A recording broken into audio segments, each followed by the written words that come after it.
Assalamualaikum warahmatullahi wabarakatuh. Bismillahirrahmanirrahim. Kalau kamu berdoa itu yang tadarruk. Tadarruk itu ya yang sangat sopan wa khufya, secara diam-diam atau secara enggak berlebihan. Terus hanya ayat innahu la yuhibbul mu'tadin. Allah itu tidak suka orang yang melewati batas. Itu termasuk melewati batas dalam doa karena ada unsur mendikte Allah. Saya memberi contoh tadi. Misalnya kita sebagai cowok berdoa, ya Allah saya ingin punya istri cantik, sholihah, nasabnya baik, gak pernah cerewet, gak pernah apa. Itu kan nanti nyarinya juga susah. Nanti kalau Allah menjabatkan itu adanya di surga, ning donya ora payu rabi, kira-kira. Nah itu sudah berlebihan. Terus kalau ada ulama mengatakan doa itu mukhul ibadah, itu maksudnya gini, doa itu bukti kita minta itu bukti kita lemah. Nah merasa lemah itu sudah bagian dari ibadah. Makanya masyhur itu syairnya Abdul Al-Haddad itu. Fadu'ai wabdihali dalilun li fiftikori.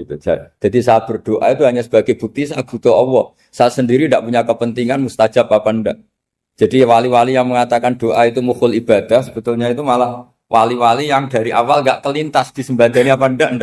Butuhnya dia itu menunjukkan bahwa saya ini lemah. Buktinya, posisinya minta. Itu yang dimaksud mukhul ibadah. Tapi kalau kita berdoa terus posisi kita protes, katanya kamu baik ya Allah, engkau baik, ternyata enggak juga. Buktinya semua doa saya enggak kamu kabulkan. Wah, ini malah doa kriminal. Jadi yang dimaksud mukhul ibadah itu doa itu bukti minta itu bukti lemah. Makanya ada syairnya Abdul Al-Haddad maksud fadu'a ibabdihali dalilun li fiftikor. Jadi saya minta engkau ya Allah itu bukti saya butuh. Jadi itu bukan dua hal yang harus dipertentangkan. Jadi kalau doa dikatakan apa? Ibadah karena di doa itu minta. Nah, minta itu bukti merasa kita lemah. Berarti kita sa'il Allah mas'ul. Kita minta Allah yang kita mintain. Kita menengadah Allah yang berposisi memberi. Itu saja sudah cukup sebagai ibadah. Meskipun doa kita tidak mustajab. Karena memang tadi seperti itu. Kalau di ilmu-ilmu tasawuf itu apa ya? Doa itu memang benar-benar sudah mukhul ibadah karena tadi perasaan merasa butuh sama Allah itu. Nah, merasa butuh itu, nah kalau kita berdoa merasa butuh sama yang kita minta, itu dalam ilmu tasawuf sudah kriminal, berarti kamu lebih butuh makhluknya. Misalnya begini ya. Saya ingin punya rumah bagus. Terus setelah punya rumah kredit saya utangnya banyak. Sebetulnya saya itu tidak pernah ingat Allah. Gara-gara utang banyak, kredit jatuh tempo, terus melibatkan Allah. Ya Allah, saya ini utang banyak, ini, terus tolong dibayar. Sebetulnya saya itu ingat utang, cuma Allah tak libatkan kan. Lah itu tidak akan jadi wali, yang jenis ini tidak akan jadi wali. Saya ingin jadi dosen, melibatkan siapa ya nanya? Melibatkan Allah, terus malam-malam bangun melibatkan Allah. Itu artinya apa? Kamu itu lebih ingin yang kamu minta ketimbang ingin Allah. Kalau wali itu enggak gitu, kangen Allah. Terus tahu Allah itu zat pemberi, karena tahu Allah zat pemberi terus minta. Maka yang dikangen itu ya Allahnya dulu. Kalau kita kan enggak. Punya kasus dulu, punya keinginan banyak dulu. Baru ingat siapa yang bisa ya? Oh Allah. Terus Allah kita libatkan. Ya untungnya Allah baik, mau ramal utang, bukan mikir. Untungnya Allah tidak jawab itu. Jadi itu bedanya wali. Kalau wali itu kangen Allah dulu, baru minta. Kalau kita enggak, banyak masalah dulu, baru melibatkan Allah. Nah yang jenis ini tuh bahaya. Kalau enggak disembadani mesti ngomel ya. Gusti katanya kalau yang minta kamu kabulkan, ternyata ini enggak. Nanti kalau Allah jawab, kamu itu tidak kangen saya, kamu itu kangen uang, kangen perempuan cantik yang kamu inginkan. Terus kamu melibatkan saya. Urusannya apa saya dengan itu, Pak? Makanya tidak usah nuntut karena awalnya sudah sah. Ya saya kira itu ya. Jadi ada ayat apa? Ud'u rabbakum tadarru'aw wa khufyah. Terusannya apa? Innahu la yuhibbul mu'tadin. Itu di semua tafsir dikatakan Allah enggak suka orang yang berlebihan dalam doa. Berlebihan tadi, misalnya minta sesuatu yang terlalu besar, atau permintaan kemarin saja lanu addi syukroh, kita tidak bisa memenuhi mensyukuri, sudah minta lagi. Misalnya seorang jomblo, targetnya kan asal payu nikah. Tapi setelah nikah bayangkan istrinya sholihah, tidak cerewet, itu kan berlebihan. Hilang status jomblo saja belum kamu syukuri kok sudah minta yang macam-macam. Jadi harusnya kan syukur dulu ya. Sekedar laku nikah ini kan ada syukur yang harus, seperti jadi dosen juga gitu. Sekedar jadi dosen harus kita syukuri dulu karena menjadi kita tidak nganggur. Itu kan satu harkat sosial yang luar biasa. Jangan tahu-tahu sudah hari kedua cari intensif, cari ini itu, syukurnya aja belum sudah kemana-mana. Lah itu sudah mu'tadin, sudah melebihi apa? Batas. Ya saya kira. Jadi begini ya masalah pendidikan ya. Kalau saya jawab pakai ilmu hakikat saja karena ini keahlian saya.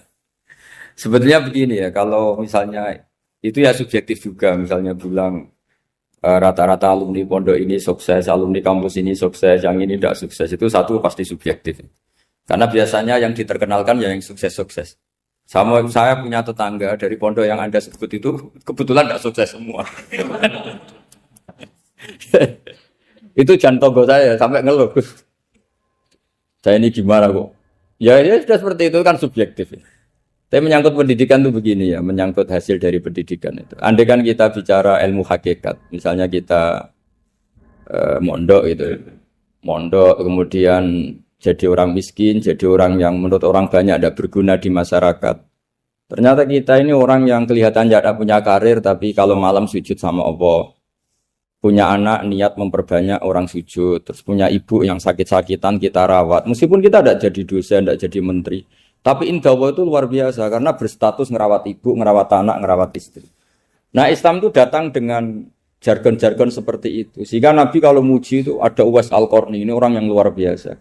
Ternyata dia itu punya ibu lumpuh yang kalau kemana-mana harus digendong. Ketika tetangga-tetangganya berhasil sowan Rasulullah itu Uwais Al-Qarni tidak bisa karena setiap ibunya dipamitin mau sowan ke Rasulullah itu sama ibunya nggak boleh. Tapi apa yang terjadi? Justru dipuji-puji Nabi sebaik-baiknya kurun itu waktu adalah kurun yang ada Uwais Al-Qarni. Saya punya teman ini kisah nyata, saya berkali-kali ngisi ngaji di komunitas ulama. Ini mungkin tidak bagus untuk kampus, tapi harus saya utarakan supaya ya kita evaluasi. Saya bilang gini, saya ini jadi kiai itu sering iri sama orang goblok. Orang goblok itu barokah kata saya gitu. Itu kiai-kiai kaget semua karena saya bilang orang goblok itu barokah. Saya beri contoh gini, misalnya saya pinter, terus juara MTQ, juara hafal Quran atau juara baca Quran secara tartil. Ujung-ujungnya saya dapat hadiah umroh atau apalah, atau hadiah rumah atau apa. Pertanyaannya adalah mendapat. Saya ulang lagi, mendapat. Sementara ada santri yang bodoh, gara-gara bodoh itu dosen UI yang enggak, jadi kiai yang enggak, akhirnya dia jadi pekerja di Korea. Barokahnya bodoh tadi. Karena di Korea melihat orang ateis, akhirnya dia kepikiran bikin masjid. Sebagian gajinya disumbangkan untuk masjid. Ini bodoh pendiri masjid. Tapi kita gara-gara dosen dakwah di masjid, ini pinter dapat uang dari masjid. Nah ini bukan nyindir, ini biasa saja, ini maksud saya. Maksud saya, kamu jangan ngabaikan hidup. Akhirnya apa yang terjadi? Saya ini punya teman ini betul. Saya ini kan kecelok dulu tuh Gus Salim. Nasib saya di mana-mana dihormati. Kadang saya merasa dosa. Kok dihormati? Saya punya teman, dulu gobloknya minta ampun sekolah, sekelas sama saya. Gobloknya, soalnya gobloknya harus disepakati. Sudah. Iya, goblok mujma'alah kira-kira. Singkat cerita, dia itu hidup di pedalaman Kalimantan sekitar tahun 92. Dulu kan biasalah di dalam hutan itu pasti ada penebangan hutan macam. Dia ada bosnya, yang jelas dia ada bosnya. Saya yakin juga agak kriminal. Karena dia tidak yang illegal logging. Pokoknya ditakdir dia hidup di tengah hutan. Kotoran. Setelah itu dulu gak ada HP. Sering kirim surat ke saya, Gus, saya ini hidup di tengah hutan. Tapi saya ini muslim, pernah mondok. Kalau gak bikin sumpah itu gak enak. Bikinlah dia Jumatan. Nah karena dia pernah ngaji fikih Syafi'i, kalau Jumatan nggak ada orang 40 itu harusnya zuhur tidak Jumatan. Tapi orang yang kerja di situ tidak mau. Wong dino Jumat kok zuhuran loh Pak. Kalau dino Jumat ya Jumatan ya. Tanya saya, Gus itu kalau ada kaulnya enggak supaya Jumatan ndak orang 40 sah. Singkat cerita dia lama-lama jadi pendiri masjid di situ. Dia punya sedikit gaji ya dipakai masjid, punya sedikit tanah diwakafkan untuk masjid. Artinya apa? Indawa ini banyak orang bodoh, ternyata di komunitasnya dia muassis, pendiri, pemberi. Sementara kita yang kecelok pinter, dapat umroh, dapat bonus, Kira-kira nanti kita ketemu Allah. Kamu pernah nyumbang Islam apa? Yang bodoh jawab, oh nanti Gusti bikin masjid di pedalaman. Kita yang pinter. Kayaknya kalau memberi enggak lah Gusti. Reputasinya mendapat. Ketika Nabi memenangkan perang Badar, itu ada Asra Badrin, tawanan-tawanan perang Badar. Nabi suka musyawarah, suka rembukan. Ya Abu Bakrin, menurut kamu tawanan ini diapakan? Kata Abu Bakar, hum asyiratuka. Mereka itu keluarga engkau, orang-orang Quraisy. Ya dibebaskan saja. Pakai tebusan. Nanti uang itu kita kelola supaya jadi penguat Islam. Dan orang-orang ini merasa utang jasa karena harusnya dibunuh tapi kita bebaskan. Terus tanya, bagaimana kamu ya Umar menurut kamu? Kata Umar, ini kan orang-orang yang dulu ingin bunuh kamu. Yang ingin menghabisi jenengan, ingin dan sudah ngusir jenengan. Ya setelah ketangkap ya dibunuh kok repot. Apa kata Rasulullah? Rasulullah spontan ngendikan, innama salaka ya Abu Bakrin kama sali Ibrahim. Kamu ibarat kayak Nabi Ibrahim. Izqala faman tabi'ani fa innahu minni wa man asani fa innakal ghafurur rahim. Jadi Nabi Ibrahim itu unik. Melihat umat itu sesyafakoh itu. Syafakoh itu banget sayangnya. Nabi Ibrahim cara berpikir, faman tabi'ani fa innahu minni. Orang yang ikut saya ya Allah pasti golongan saya. Tentu layak masuk surga. Wa man asani, orang yang mendurhakai saya, fa innakal ghafurur rahim. Engkau Maha Pengampun. Bukan yang mendurhakai langsung masuk neraka, enggak. Engkau Maha Pengampun. Wa masalu kaya Umar kama salin Nuh. Isqala rabbil tadzar ala ardi minal kafirin dajara. Umar, kamu mirip Nabi Nuh. Inginnya semua orang kafir dihabisin. Ya masyhur kan Nabi Nuh itu enggak ingin ada orang kafir sampai ada banjir tufan. Nah, kalau sampean tanya bedanya apa dengan garis keras sekarang? Bedanya ya beda sekali. Kalau Nabi Nuh benci sama orang kafir itu diserahkan yang punya. Sehingga yang punya yaitu Allah yang menghukum dengan banjir bandang. Tapi kalau kita kan kadang kita bertindak sendiri. Jadi potensi disalahkan. Yang jelas dalam hadis-hadis sahih, Nabi Nuh itu tidak bisa mensyafaati karena itu. Ketika diminta ini hadis sahih bukan ada di Bukhari, ada di Muslim. Karena biasanya kalau di kota itu ditanya ini sahih enggak? Untungnya yang tanya kadang enggak paham, ini alhamdulillahnya jadi wah repot. Nabi Nuh itu diantara sebabnya enggak bisa mensyafaati adalah pernah corong Jawa masukno kaume. Kalau dalam bahasa Arab itu da'a li zaidin berarti mendoakan positif. Kalau da'a la zaidin mendoakan negatif. Kalau orang Jawa itu ada doa, ada pasot. Nabi Nuh adalah orang yang pernah masukkan kaumnya. Nah, saya cerita sedikit tentang Nabi Nuh dan Nabi Ibrahim. Nabi Ibrahim dianggap tadi cerminannya Abu Bakar, dianggap niru Ibrahim, cerminannya Umar, dianggap niru Nabi siapa? Nabi Nuh. Lalu kalau sampean tanya, bedanya gimana? Begini logikanya. Kita mengkaji secara akademik begini. Ada ulama besar, namanya Abdul Hasan Asyadzili, itu masyhur di Indonesia menjadi Thariqah Asyadziliyah. Terus ada seorang muridnya minta gini, ya Abdul Hasan Asyadzili, tolong saya dikasih ijazah supaya saya tidak pernah maksiat di bumi ini. Karena saya takut sama Allah, kalau saya maksiat itu merasa tidak nyaman dengan Allah. Abdul Hasan Asyadzili ini malah marah besar. Atuhibbu alla tadhhara maghfiratu. Kalau kamu tidak pernah maksiat, berarti kamu suka maghfirahnya Allah Ta'ala itu tidak kelihatan. Karena tidak ada yang maksiat. Tapi bukan dukung kamu yang tidak ada. Ini cerita ilmiah. Tapi kalau Sayyid Abdul Al-Haddad, itu kebalikannya. Ada orang fasik gitu, hidup berkeliaran, mengganggu masyarakat, ganggu ketertiban agama. Ada kiai atau siapa gitu mendoakan supaya tobat atau dikasih panjang umur supaya nanti bisa tobat. Itu beliau, Sayyid Abdul Al-Haddad marah besar. Man da'a li fasikin bil baqa faqad ahabba ayyusawahu fi ardi. Orang yang mendoakan orang fasik hidup berarti dia suka Allah dimaksiati di buminya. Jadi akhirnya jadi kutub besar, yang satu Sadziliyah, yang satu Haddadi. Kenapa ya? Karena tadi yang satu cerminan Nabi Isa, yang satu cerminan Nabi Yahya. Sebagaimana sabda Rasulullah tadi, ulama ummati ka anbiya'i bani Israil. Juga masyhur dalam aplikasi pengajaran juga gitu. Masyhur sekali dalam kitab-kitab diceritakan. Kalau Sayyid Abdul Al-Haddad, kalau ada orang sowan itu, Kamu ngaji sama siapa? Sama si A. Pernah nangis gak pas ngajar? Gak pernah. Udah gak terus, gak usah diterusin ngaji orang seperti itu. Hatinya atas ya. Wong orang iso nangis ya. Tapi kalau Abu Hasan Asadili kebalikan. Kamu ngaji sama siapa? Sama si A. Pernah tertawa enggak kalau ngaji? Enggak pernah. Udah, enggak usah ngaji sama orang itu. Orang enggak bisa syukur. jadi itu manhaj besar. Nah akhirnya orang-orang kayak kita ini enggak jelas semua. Nangis ya bisa, syukur, guyu ya bisa. Cuma celakanya kalau kita nangis karena tidak punya uang, kalau guyu karena punya uang. Itu masalahnya. Tapi kalau wali-wali dulu enggak. Kalau senyum ya karena saking yakin rahmatnya Allah itu wasiat rahmatu. Kalau nangis ya karena takut azabnya Allah.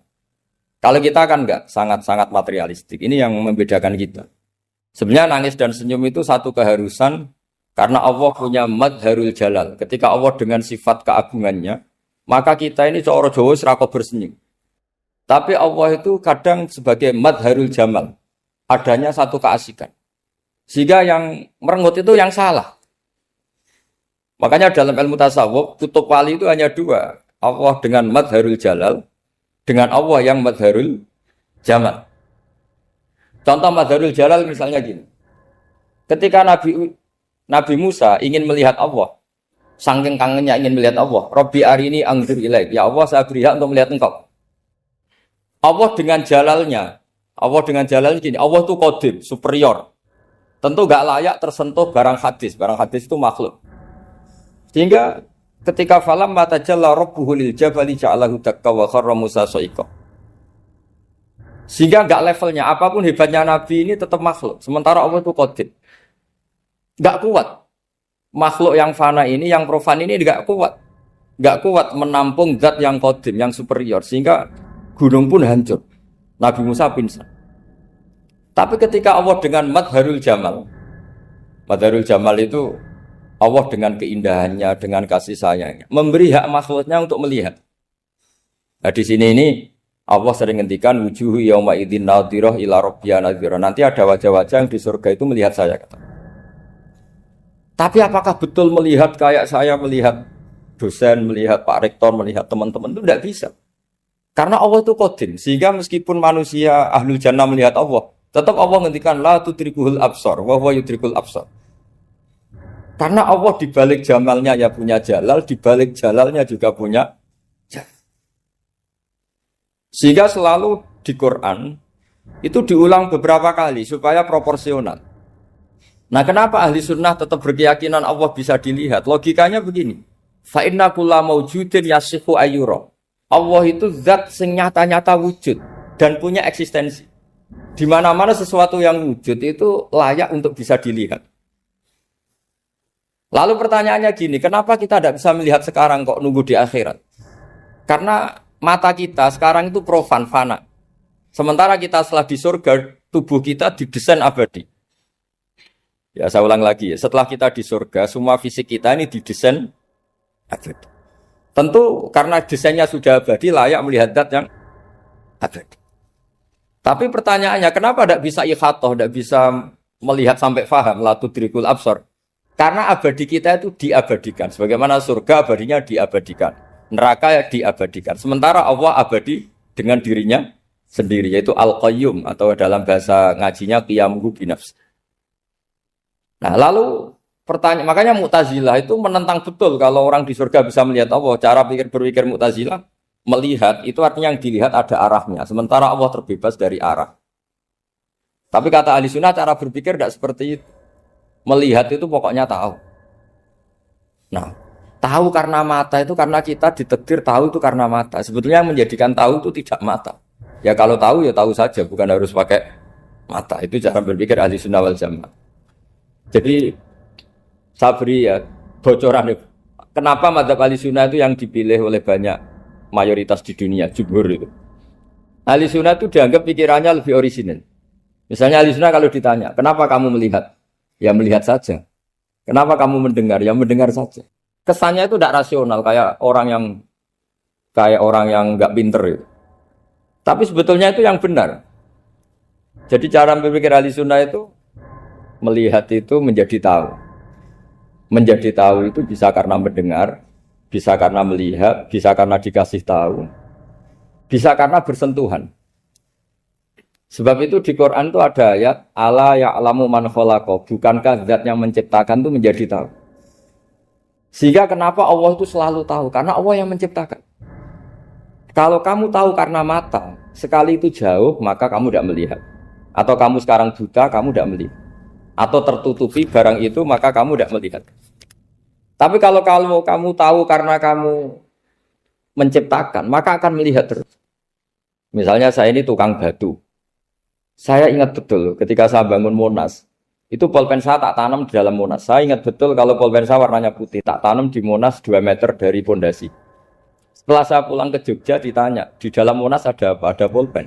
Posisinya 2 meter dari pondasi. Kenapa saya tahu? Karena saya yang menciptakan.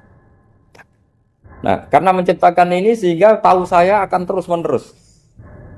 Tapi kalau tahu karena mata sekali barang itu tertutupi, nggak tahu. Misalnya saya tahu jenengan karena dekat sekali jenengan kemana-mana saya sudah tidak tahu. Tapi kalau saya menaruh sesuatu di tubuh Anda, sehingga kamu kemana-mana tetap tahu bahwa barang itu ada di tubuh. Nanti kalau ada yang protes, tapi bisa saja Gus barang itu dicuri orang kemudian Anda tidak tahu. Yang menjadi tidak tahu karena saya sudah tidak menciptakan suasana itu. Selagi saya yang menciptakan, maka akan tahu. Nah, tapi karena Allah ini menciptakan semua yang ada di bumi, maka Allah tahu terus.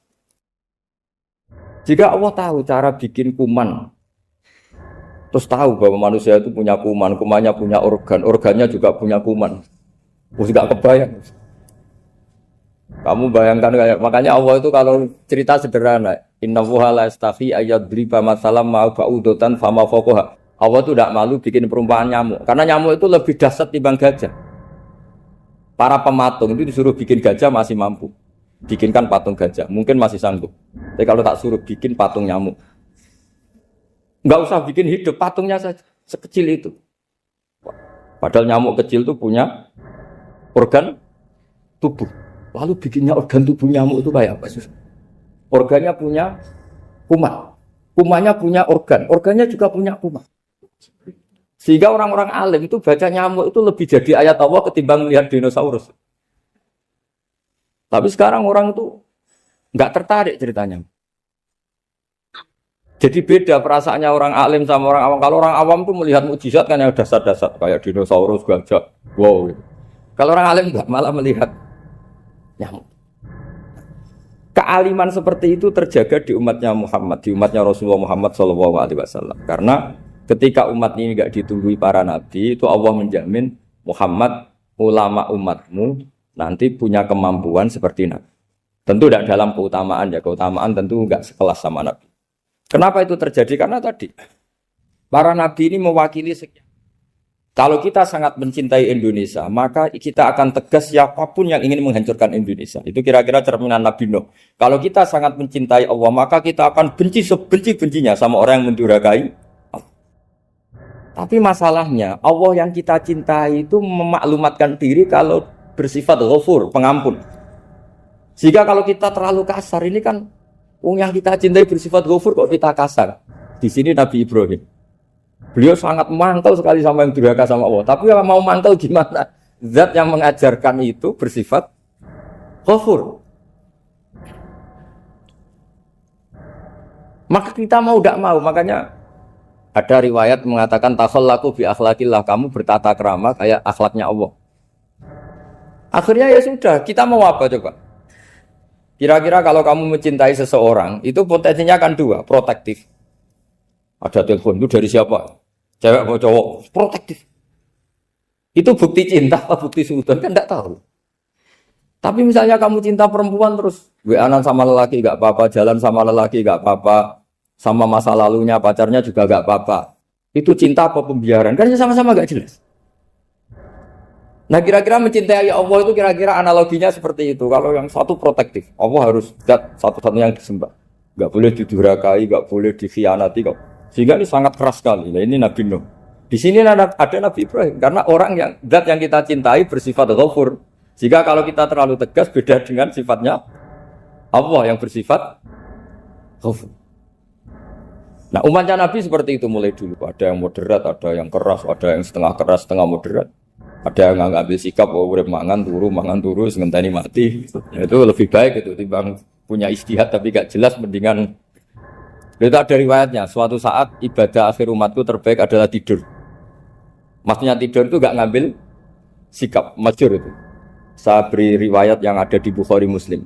Satakunu fitanun al-qa'id fiha khairun minal qa'im wal qa'im fiha khairun minal mashi wal mashi fiha khairun minas sa'i.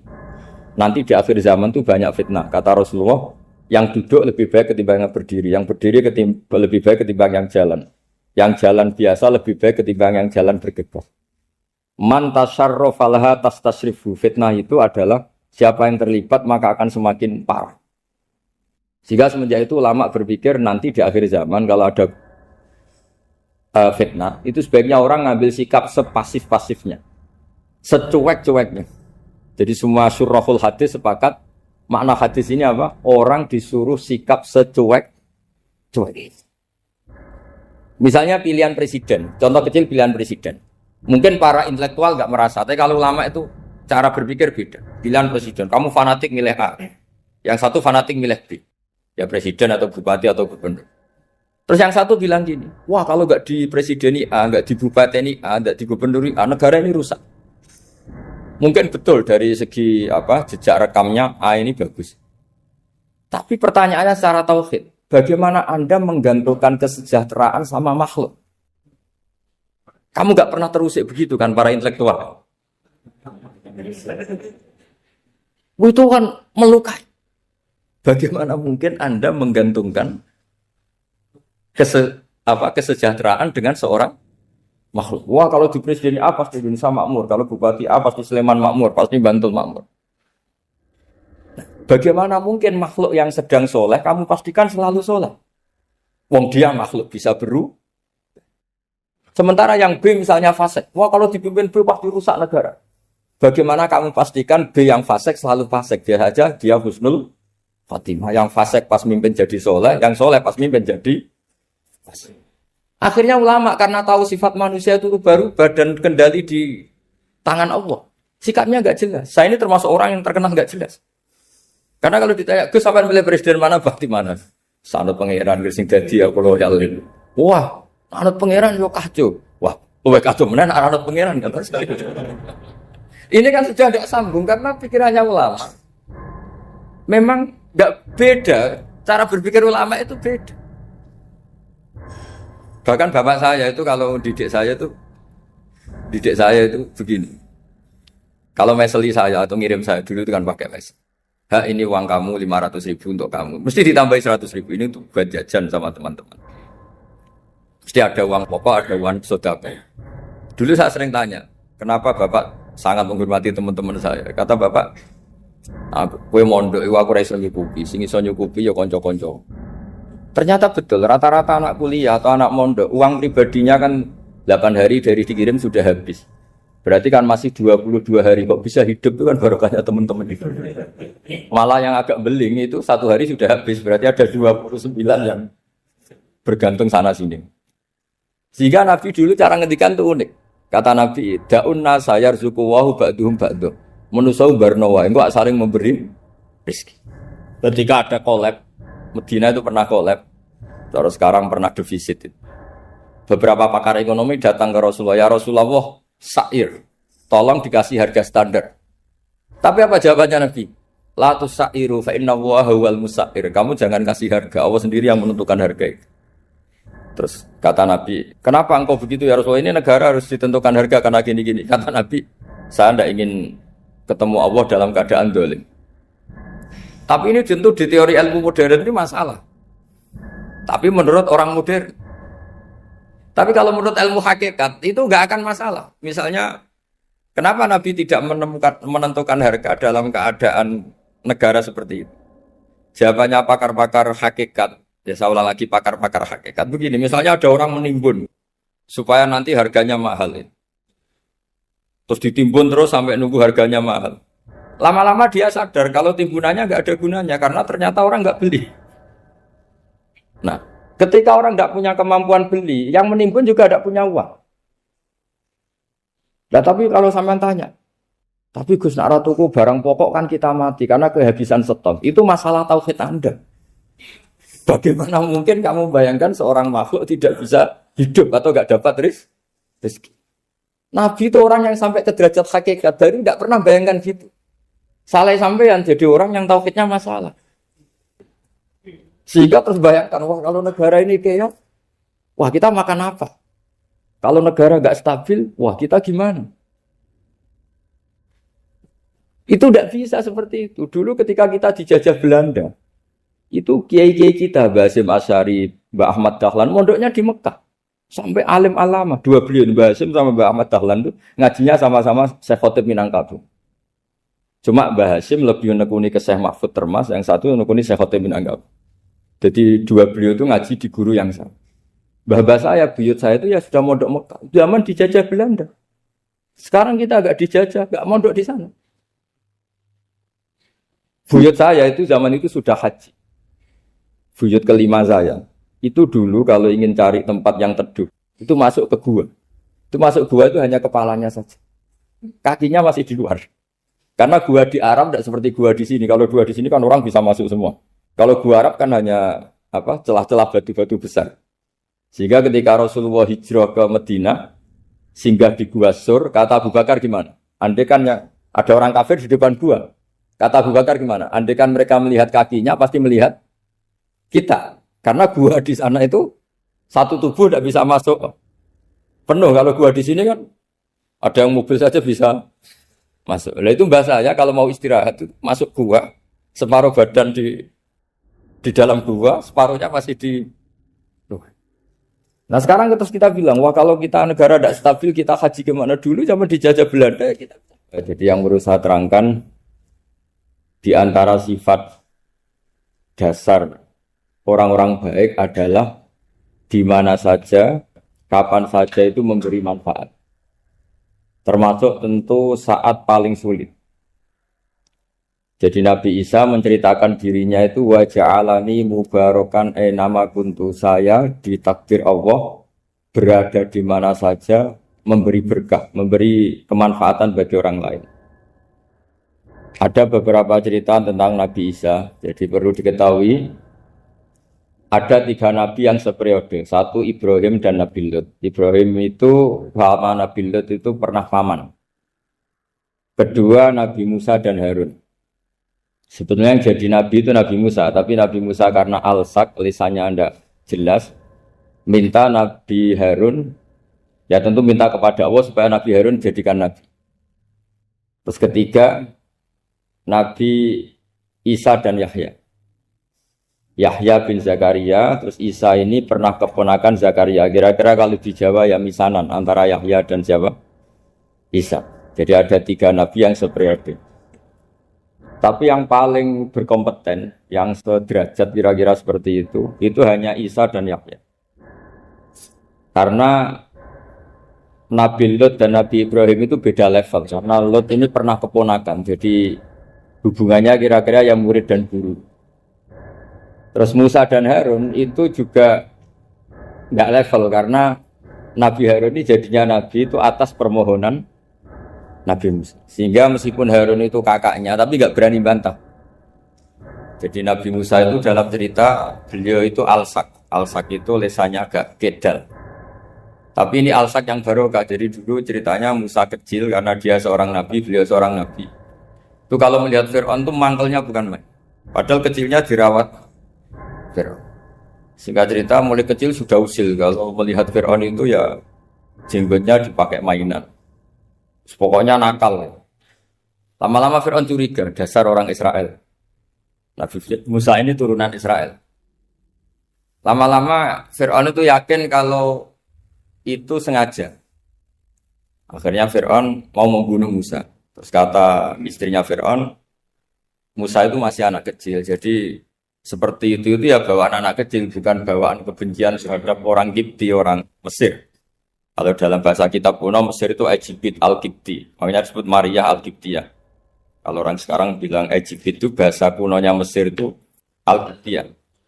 Nah, memang secara bahasa Arab Mesir itu gak mungkin, bahasa Arabnya Mesir itu gak mungkin karena Misra itu maknanya kota. Jadi kalau kamu bilang kamu kemana, ke Misra, ke kota, lah ya kota mana, ya kota Mesir, itu bisa debat kusir. Jadi ya kayak kita lah, kita sekolah di mana? Di madrasah. Madrasah terjemahnya apa? Sekolah. Nah, kemudian oleh istrinya Fir'aun ya gini saja, buktikan kalau Musa itu masih anak kecil. Masyhur itu dalam cerita dikasih bara api sama apel. Sebenarnya Musa kecil ini sudah pinter mau milih apel. Sama malaikat Jibril diarahkan tangannya itu ngambil apa? Bara api terus dikunyah. Itu yang menyebabkan lisannya Musa itu alsak, agak pelat. Nah, ketika jadi rasul itu akan repot karena nanti harus pakai penerjemah. Jadi seorang rasul tapi lisannya tidak apa? Cakap. Akhirnya Nabi Musa realistis ngendikan ketika diutus wa akhi Harun wa afsahu minni lisanan fa arsilhu ma yarid ay yusaddiquni inni akhafu ay yukadzibun.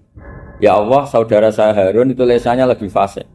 Tolong jadikan dia rasul sebagai penguat saya. Akhirnya Allah mengabulkan doanya Nabi Musa, kemudian Harun dijadikan sebagai apa? Rasul. Sehingga meskipun satu angkatan, Harun dan Musa ini enggak level. Artinya enggak level itu ya Harun yang takut Musa. Terus ketiga ini Nabi Yahya dan Nabi Isa. Ini umurnya ya seangkatan, kecerdasannya, jadi nabinya sama-sama mulai kecil.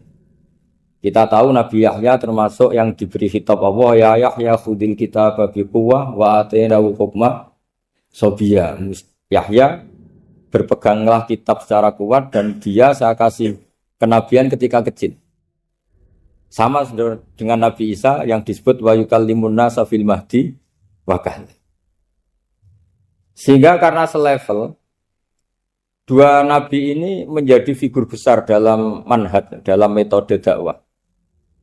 Dua karena masih misanan tadi, kalau Jawa kira-kira mirip misanan. Dua nabi ini kalau memilih satu kampung, itu kalau Nabi Yahya itu milih kalau singgah di satu kampung, Nabi Yahya mesti tanya, orang sini yang paling soleh siapa, yang paling baik siapa. Ya terus singgah atau nginap di rumahnya orang baik tadi. Tapi kalau Nabi Isa enggak, orang sini yang nakal siapa, yang paling beling siapa. Terus Nabi Isa singgah di situ. Akhirnya ada pertanyaan dari Nabi Yahya, lima tanzilu ala syirarin nas. Kenapa kamu selalu singgah di orang-orang nakal? Syiror itu orang-orang nakal. Masyhur itu Nabi Isa menjawab, ana tabibun udawil mardo. Di mana-mana Nabi itu ibarat seorang dokter, kerjaannya tentu menyembuhkan orang-orang yang apa? Sakit. Jadi dua nabi ini sering berdebat, tentu debat yang baik, dan itu menjadi cara Jawa itu punjeri ilmu. Jadi manhaj ilmu besar antara Yahya dan Isa. Begitu juga Nabi Yahya itu kelihatan agak rileks, panik, saking takutnya sama Allah. Kalau Nabi Isa itu rileks, pokoknya kumpul orang-orang nakal itu ya rileks. Akhirnya ada dua pertanyaan sekaligus nanti jadi dua manhaj. Kenapa kamu sering sering kalau bahasa Arab itu abasa ya. Terus yang Nabi Yahya balik bertanya, kenapa kamu sering senyum, sering tertawa? Kenapa memangnya terus? Ka'annaka ta'manu min makrillah. Kamu sering senyum kayak kami sudah terbebas dari azab Allah, dari ditegur Allah, seakan-akan kamu orang paling benar yang enggak akan salah. Nabi Isa balik tanya, sama kamu sering masam, sering meru, ka'annaka taqnatu min rahmatillah, seakan-akan kamu putus asa dari rahmatnya Allah. Sehingga kemudian itu jadi manhaj besar. Kalau terlalu senyum, ya dianggap orang yang kayak enggak punya perasaan dosa. Tapi kalau terlalu masam, terlalu merenggut, seakan-akan rahmat Allah itu terbatas. Sehingga seakan-akan Allah itu rahmatnya enggak cukup lah untuk mengelola manusia ini. Sehingga itu jadi metode besar yang masyhur itu dalam sebuah hadis Nabi ngendikan, ulama ummati ka anbiya Bani Israil. Ulama umatku itu kapasitasnya atau fungsinya atau manfaatnya setingkat nabi-nabi Bani Israil. Karena ketika umat ini enggak ditunggui para nabi setelah Rasulullah SAW, itu yang nunggui hanya ulama. Tapi ulama ini sudah cukup mewakili para nabi Bani Israil. Dan banyak syurahul hadis, para penyarah hadis mensarahkan, Nabi tidak ngendikan ulama ummati kamisli seperti saya, tapi ka'ambiyai Bani Israil, bagaimana nabi-nabi Bani Israil. Nabi Bani Israel itu macam-macam. Termasuk ada yang tidak nikah, yaitu yang bernama Yahya dan Isa. Delala umatnya Nabi itu ada orang alim alamah yang ilmunya melegenda, yaitu namanya Imam Nawawi. Itu tidak nikah. Sampai kabudut. Meskipun dalam ajaran syariatnya Nabi, nikah sunnati, tapi selalu ada orang yang ditakdir tidak nikah. Karena masyhul, karena sibuk ngurus ilmu. Bukan karena tidak laku, yang jelas itu bukan karena tidak laku. Imam Nawawi itu ganteng, orangnya ya normal. Tapi karena sibuk nulis, beliau sampai kabudut itu tidak nikah. Imam Sibawayh itu suka sekali sama ilmu, menjadi istri utamanya ya ilmu. Dia ganteng, Sibawayh itu maknanya tuh apel, dia ganteng sekali, sampai banyak cewek yang senang. Akhirnya dia nikah. Tapi nggak pernah dikumpulin. Dia belajar terus. Ketika beliau ke pasar, dulu nggak ada supermarket, beli kertas, kitabnya dibakar semua sama istri. Dikira istrinya terus mencintai dia, malah diceraikan. Itu siapa Imam Sibawayh. Terus ada umatnya Nabi yang paling unik di dunia. Mungkin Pak dosen, saya kiai pun nggak bisa nih. Ada orang tuh ganteng sekali, istrinya cantik sekali. Itu tahu-tahu sudah 10 tahun tidak pernah hubungan suami istri. Karena ketika si suami itu tahu istrinya cantik, itu langsung sholat sujud syukur, sholat terus. Saking senengnya punya istri cantik. Yang istrinya cantik juga solihah, tahu suaminya ganteng ya terus sholat terus syukur. Itu sampai berhari sampai bertahun-tahun. Terus ketika ketemu, cocokan, dek kita sudah nikah berapa? Terus dilihat, kayaknya sudah 10 tahun, tapi tidak pernah hubungan. Oh itu nggak kebayang, itu ganteng sama cantik. Kalau jelek sama jelek itu mungkin. Yang satu bila naudzubillah, satu itu kan nunggu rafa saja. Ini nggak ganteng sama cantik. Nah kenapa kualitas ulamanya Rasulullah itu bisa seperti Nabi Bani Israel? Karena agama ini, umat ini sudah ada ditunggui para nabi. Jika mau tidak mau kualitas ulama, alhamdulillah barokahnya Nabi itu berkualitas kayak nabinya Bani Israel. Soal kebahagiaan, nenek moyang pulau jenengan tuh anaknya banyak, dijajah Belanda, jajah Jepang ya nyatanya anaknya banyak. Itu kira-kira bahagia bangga. Nah, artinya gini ya tentu kita tidak ingin dijajah itu tentu ya, tapi kita ini selalu latah. Wah kalau ekonomi jatuh kita makan apa? Kalau kita dijajah kita tidak perlu seperti itu. Rahmatnya Allah Ta'ala itu akan adrokatna. Rahmatnya Allah Ta'ala akan menemukan kita. Apapun kondisi kita, apapun keadaan kita. Ini cara berpikir tauhid. Sehingga Nabi itu tidak pernah bayangkan umatku narata tunggoni piye, ditunggoni Allah. Sehingga masyhur dalam hadis-hadis sahih. La tazalu ta'ifatun min ummati dzahirina 'alal haq la yadurruhum man khadalahum wala man khalafahum wala man nawa'ahum. Selalu di umatku ada kelompok-kelompok yang selalu membela kebenaran dan tidak akan terkalahkan oleh kesesatan di akhir zaman. Kenapa? Cara berpikir orang tauhid itu sederhana begini. Allah menamakan dirinya Al-Hadi, penunjuk jalan. Dan sifat Allah pasti nafidah karena Allah tidak terkalahkan. Sama seperti Allah menyifati dirinya Ar-Razzaq, Ar-Razik yang memberi rizki. Maka orang segoblok apapun, selumpuh apapun, selemah apapun tetap dapat rizki. Sama, Allah mensifati dirinya Al-Hadi, memberi petunjuk. Maka zaman serusak apapun orang tetap dapat petunjuk. Sehingga kita tidak perlu khawatir, wah nanti zaman kalau sudah rusak nasib Islam gimana? Ya coba sekarang, nasib Islam gimana? Ya baik-baik saja. Dulu ditunggoni wali songo ya banyak orang Islam, sekarang nggak usah wali songo. Ditunggu dosen-dosen yang ngajar aja nunggu digaji. Kiai pidato ya ada yang beri salam template. Itu kalau nuruti definisi ikhlas itu tidak ada yang masuk. Tapi meskipun demikian agama juga jalan. Kenapa agama ini jalan? Karena Allah Al-Hadi, penunjuk jalan. Ketika Allah mensifati dirinya penunjuk jalan dan sifatnya Allah pasti nafidah, pasti terjadi. Karena Allah tidak pernah gagal. Sehingga agama ini akan ada terus sampai akhir zaman. Coba Amerika kayak apa? Islamofobia. Di Amerika tambah lama tambah banyak Islam. Eropa juga gitu. Australia juga gitu. Anda kan nuruti teori sosial. Sudah dunia sudah materialistik kayak gini. Orang dohirnya itu akan meninggalkan agama. Nyatanya tidak juga. Saya pernah di Korea seminggu. Itu di negara ateis. Itu TKI ke sana tuh nyari uang. Ternyata ya kepikiran bikin masjid, bikin komunitas Islam. Coba siapa yang menggerakkan hati itu?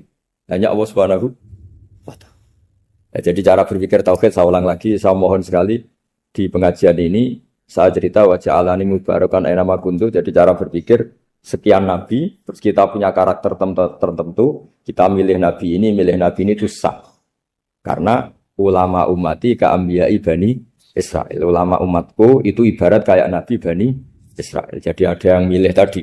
Seperti Nabi Isa fokusnya ngurusi orang-orang nakal. Itu juga bagus karena di mana-mana nabi itu seperti dokter. Tapi Nabi Yahya hanya berkawan sama orang-orang soleh. Kita tahu berkawan orang fasik itu resiko ketularan.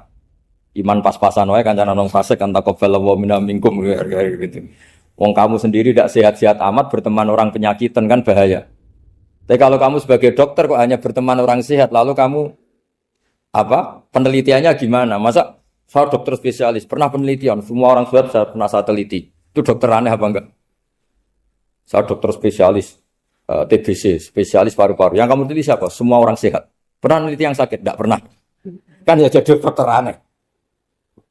Tapi misalnya terus kamu sendiri terus berteman orang penyakitan terus, kan ya rawan tertular. Nah, ini ada dua figur yaitu Nabi Yahya dan Nabi siapa? Ya saya kira demikian. Terima kasih sudah menonton channel Kajian Ilmu Religi. Semoga membawa keberkahan dan kebermanfaatan untuk kita semua. Jangan lupa like, share, dan subscribe channel Kajian Ilmu Religi. Tayang setiap hari jam 12 siang dan jam 9 malam.